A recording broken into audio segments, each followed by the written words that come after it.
구글의 베이뷰 캠퍼스를 다녀왔습니다. 구글 직원분들도 입주하기 전이라서 아주 따끈따끈한 영상이 될 것 같은데요. 구글 캠퍼스 랜선 집들이라고 해야 될까요? 그래서 구글이 앞으로의 일터를 어떻게 정의하고 있는지, 또 구글이 무엇을 한다 이렇게 했을 때 우리 다른 일터에 주는 시사점도 크잖아요. 그래서 이런 흐름으로 읽을 수 있는 일터의 변화가 어떻게 될지 가벼운 마음으로 한번 봐주시면 감사하겠습니다.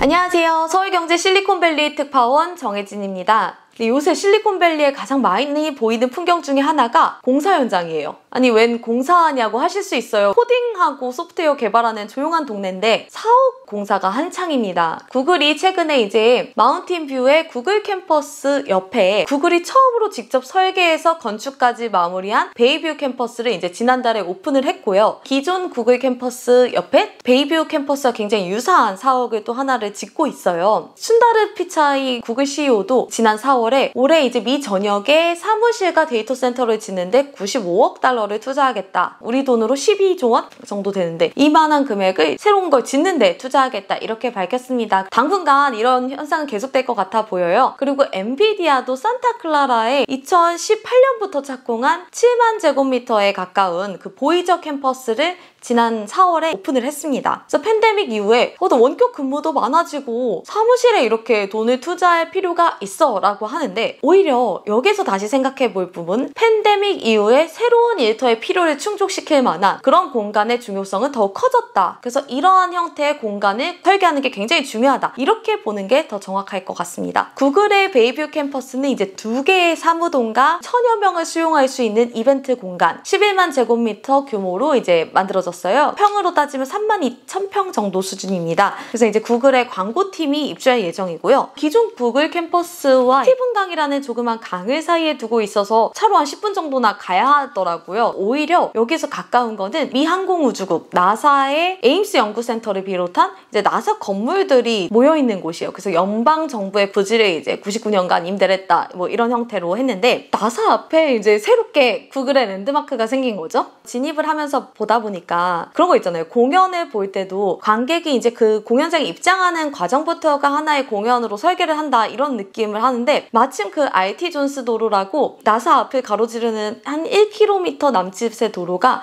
시속 한 30km 수준의 제한 속도가 걸려 있어요. 그래서 아주 천천히 다가가다 보니까 베이뷰 캠퍼스에 워낙 유명한 그 용비늘 형태가 나타나더라고요. 그래서 드래곤 스케일이라는 이름이 붙여져 있는데, 그래서 용비늘 형태의 지붕이 이렇게 천천히 나오면서 햇빛에 받아서 반짝반짝 거리는 모습이 굉장히 인상적이었어요. 아까 반짝반짝거린다고 했잖아요. 그 용비늘에 9만 장의 태양광 패널이 붙여져 있어요. 그렇다 보니까 구글 직원들도 얼마나 전기를 많이 쓰겠어요. 전체 필요한 전력량의 40%를 태양광 패널로부터 생산을 한다고 합니다. 그리고 요새 엔비디아도 그렇고 천막 형태를 이렇게 이어붙인, 언뜻 위에서 봤을 때는 좀 버섯들이 자라고 있는 모양, 또 우리 제주도의 포도호텔 같은 모양도 떠오르고요. 그래서 이런 형태들이 굉장히 한 시그니처가 되고 있는 것 같아요. 미국은 층고를 굉장히 중시해요. 그래서 아주 높은 층고가 있다 보니까 이게 사무실인지 아닌지 느껴지지 않을 정도로, 그래서 광장인데 좀 닫힌 공간이지만 또 열려있고 이런 부분을 굉장히 추구하는 것 같더라고요. 그리고 아무래도 햇빛을 직접적으로 흡수하지 않고 소음도 흡수하고 또 채광도 햇빛을 추적하는 시스템이 있어서 자동적으로 창에 이제 가리개를 올렸다 내렸다 이런 게 알아서 진행이 된다고 하더라고요. 그래서 직원들이 채광을 최대한 많이 받을 수 있는 그런 구조로 지어졌다고 합니다. 이분이 이제 베이뷰 캠퍼스를 만들 때 총괄을 하신 미셸 카우프만 구글 부동산 개발 R&D 총괄 디렉터십니다. 건축가시고요. 카우프만 디렉터가 완전히 다르게 생각하고 설계한 사무실을 만들고 싶었다. 그리고 오피스가 아니라 하나의 도시를 계획한다는 마음으로 이걸 작업을 착수했다. 이렇게 하는데 굉장히 전 그게 인상적이었어요. 그냥 사무실로 생각하고 짓는 거랑 도시 생태계라고 생각했을 때 훨씬 고려할 요소들이 많잖아요. 또 사람들 간의 상호작용부터 시작해서. 그래서 특히 카우프만 디렉터가 관심사가 이제 100년 이상 가는 사무실을 만들어야 된다. 근데 100년을 간다 하면은 건물의 구조, 강도 이런 건 당연하겠지만 환경 기후변화에 얼마나 크게 대응할 수 있느냐. 그리고 무엇보다 사람들이 100년 동안 하는 방식이 바뀔 텐데 실제로 100년까지 일을 할 수 없을지라도 그러니까 그 방식에 어떻게 대처할 수 있는 그런 사무실이라는 공간이 될까? 그래서 오히려 저는 이걸 준비하면서 계속 사무실이라는 단어가 안 떠오르더라고요. 정말 캠퍼스, 그 개념이 가장 잘 맞는 것 같았어요. 기후변화 측면에서는 물 사용량을 감축하는 데 굉장히 신경을 썼더라고요. 캘리포니아가 사실 가뭄으로 굉장히 유명해요. 그래서 강이라고 써있는데 가봐도 물이 하나 없고 이런 경우가 굉장히 많고, 또 가뭄 때문에 산불도 많이 나잖아요. 그러니까 물을 되게 아껴 쓰는 게 중요한 과제인데, 그 용비늘 형태의 지붕이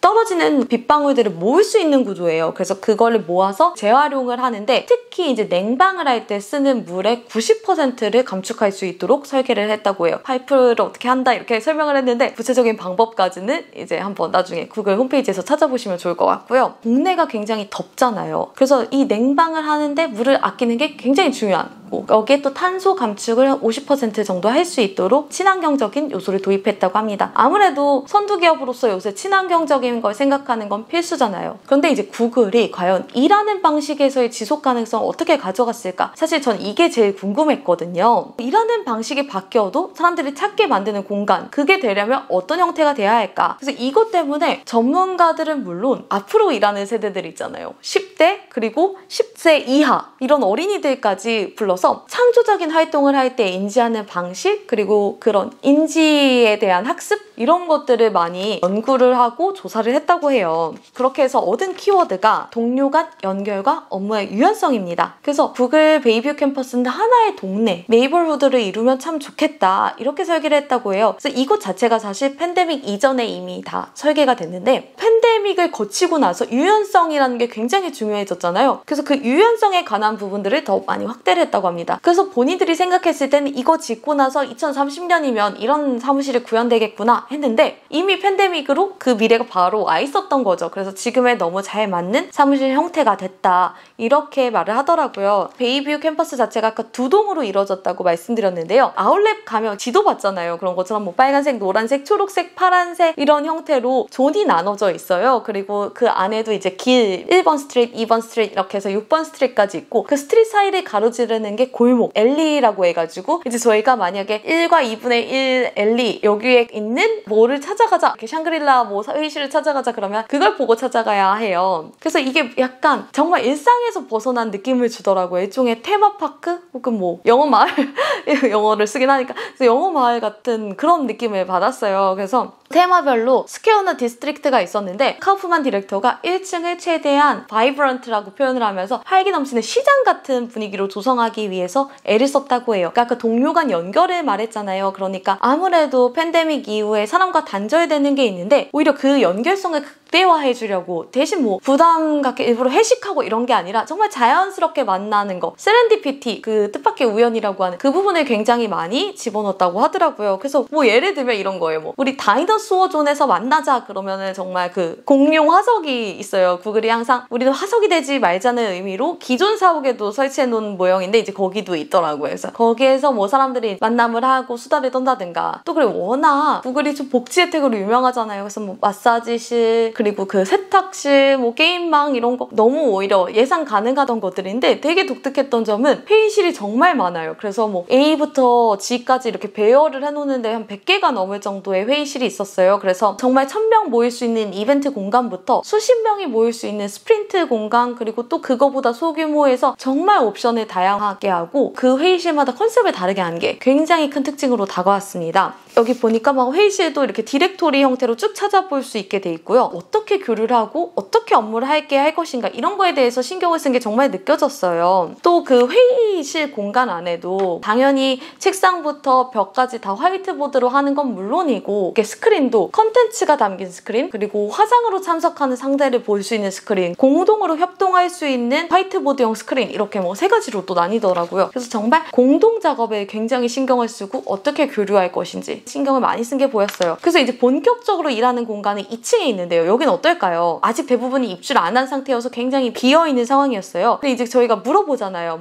이 건물은 최대 몇 명을 수용할 수 있는 곳입니까? 이렇게 하는데 그 카우프만 디렉터의 대답이 굉장히 인상적이었어요. 보통 뭐 몇 명 이렇게 얘기를 할 텐데, 애초에 공간 유연성을 위해서 최대한 밀집되는 상황을 가정하지 않았다, 이렇게 말을 하는데, 구글 직원 한 4,000명이 들어올 것이라고 해요. 그렇지만 최대 수용 인원이 아닌 거죠. 그래서 이제 건물의 스펙을 얘기할 때 최대 규모, 뭐 최대 수용 인원 이런 걸 이야기하는 시대가 같구나 느낌을 받았습니다. 그리고 또 그런 거 굉장히 크잖아요. 그 우리 사무실에서 흔한 애로사항이 그 팀이 원래는 작은 팀이었는데 점점 중요해지고 팀이 커졌어요. 그런데 책상에 더 이상 둘 곳이 없어서 사람을 못 뽑는다거나 아니면 새로 사람을 뽑았는데 이 사람의 책상이 여기 방에 다 수용이 안 되니까 이 사람들만 따로 일한다든가 그래서 이렇게 단절이 된다든가 굉장히 이런 문제가 많잖아요. 그래서 구글이 팀에 워낙 또 빠르게 성장하는 조직이 많다 보니까 팀의 성장이 공간을 제약을 받지 않게 하겠다. 이래서 그 팀들 간에 이렇게 가운데에 연결된 인접 공간이 굉장히 많을 거 아니에요. 여기에 뭐 전화 부스도 있고 회의실도 있고 뭐 소파 공간도 있고 라운지도 있고 이런 게 굉장히 다양하게 돼 있는데 이런 걸 언제든 2분 만에 해체하고 이동시킬 수 있는 소프트 건축 형태를 도입을 했어요. 그래서 이게 만약에 어느 날 우리 팀이 커졌어요. 그래서 당장 내일 새로운 사람이 와야 돼요. 그러면 특정 티켓을 붙인대요. 그러면 이제 그것들이 사라지고 여기에 이제 더 많은 인원들을 확보하거나 또 아예 새로운 사무실로 만들 수 있는 거죠. 그러니까 정말 사람과 팀을 위해서 공간 경험, 이용자 경험을 최대화했구나 이런 게 많이 느껴졌습니다. 그래서 여러분 어떠신가요? 이 정도면 출퇴근 시간을 감수하고서라도 출근할 마음이 생기실까요? 굉장히 궁금한데 한번 댓글로 달아주시면 감사하겠고요. 순다르 피차이 구글 CEO의 발언으로 마무리를 할게요.